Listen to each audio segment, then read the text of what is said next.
Chief minister की शपथ तो ले ली उमर अब्दुल्ला साहब ने। सीएम बने उमर अब्दुल्ला, लेकिन नहीं मिली पहले जैसे ठाट।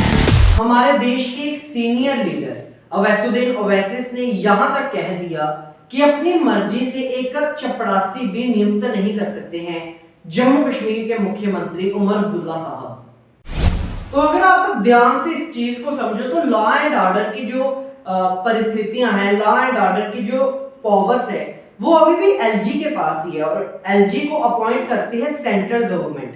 यानी बीजेपी हार कर भी ना जम्मू कश्मीर में जीत चुकी है, क्योंकि एलजी को ज्यादा पावर्स मिली है और जो हमारी इलेक्टेड गवर्नमेंट है जिसको लीड कर रहे हैं उमर अब्दुल्ला साहब, उनको कम पावर्स दी गई हैं।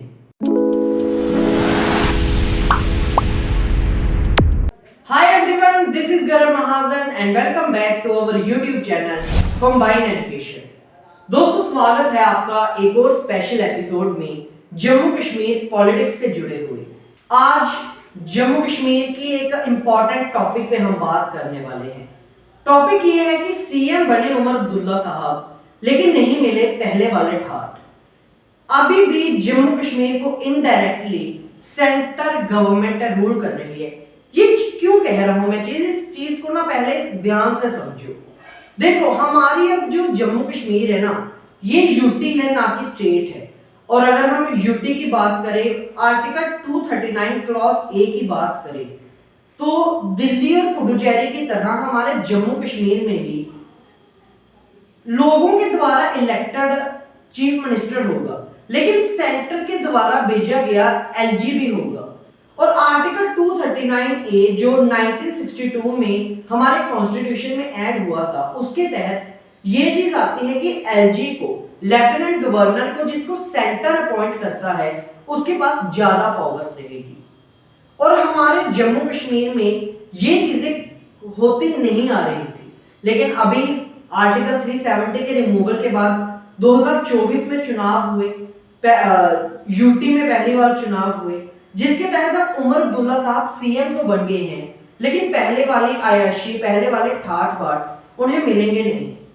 ये क्यों चीजें मैं कह रहा हूं, क्योंकि एलजी के पास 80% तक पावर्स हमारा कॉन्स्टिट्यूशन जो है वो देता है, और सीएम को 20% की पावर्स जो है वो मिलती है। अगर हम एलजी की पावर्स की बात करें, जिसके बारे में आज हम बात करने वाले हैं, तो पहली पावर है लॉ एंड ऑर्डर।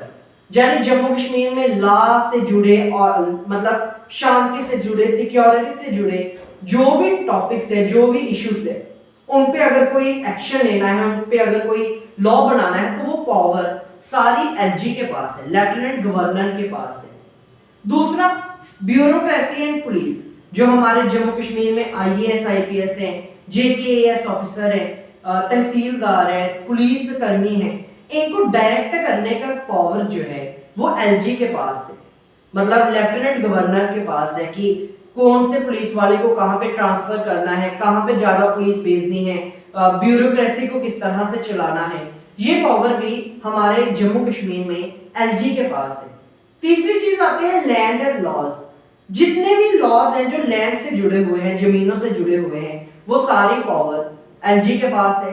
एक और चीज आती है कि लेजिस्लेटिव असेंबली में अगर कोई लॉ बनता है, उमर अब्दुल्ला साहब की सरकार अगर कोई बिल को सैंक्शन करवाती है लॉ बनाने के लिए, उस पे असेंट यानी सिग्नेचर जरूरी है लेफ्टिनेंट गवर्नर की।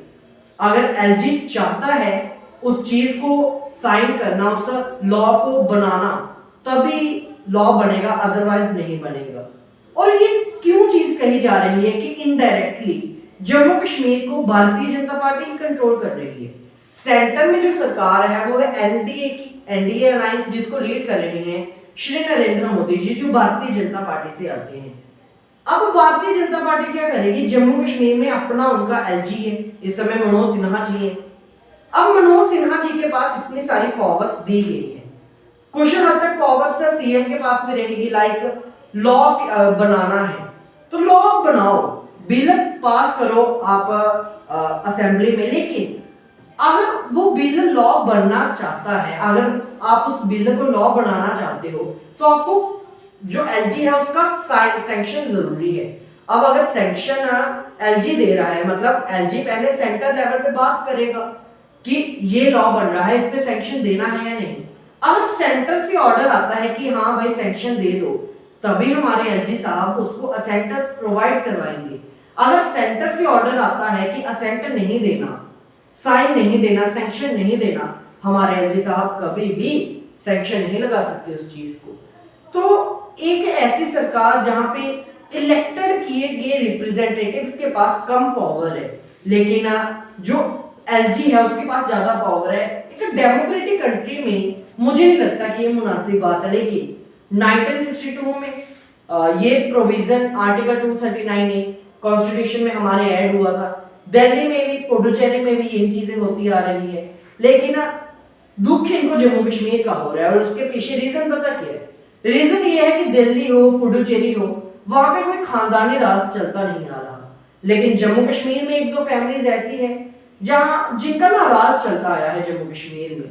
अब पार्टीज कौन कौन सी आप भी जानते हैं और मैं भी जानता हूँ, तो उनका नाम मैं लूंगा नहीं क्योंकि अभी इस पावर में है, लेकिन उनका राज चलता है।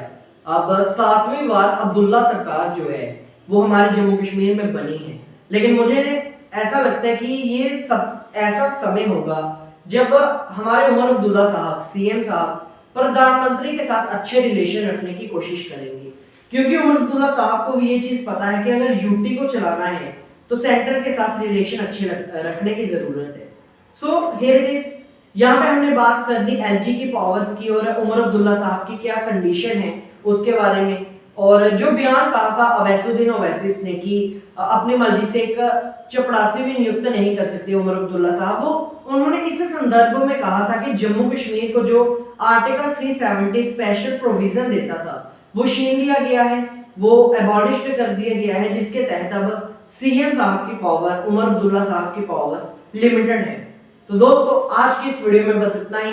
जम्मू कश्मीर पॉलिटिक्स से जुड़े, जम्मू कश्मीर पॉलिटिकल अपडेट से जुड़े ऐसे ही इंपॉर्टेंट इश्यू पे, ऐसे ही इंपॉर्टेंट टॉपिक से समझने के लिए चैनल को सब्सक्राइब कर लो। और अगर आपको आज की वीडियो पसंद आई है तो लाइक करना, शेयर करना, और अगर ऑलरेडी सब्सक्राइबर हो तो बेल आइकन का बटन जरूर से क्लिक करना। आज की वीडियो में बस इतना ही, फिर से मुलाकात होगी आपसे ऐसे ही एक इंपॉर्टेंट पॉलिटिकल अपडेट से। आज की वीडियो में बस इतना ही। सभी को राम राम जी, सनातन धर्म की जय।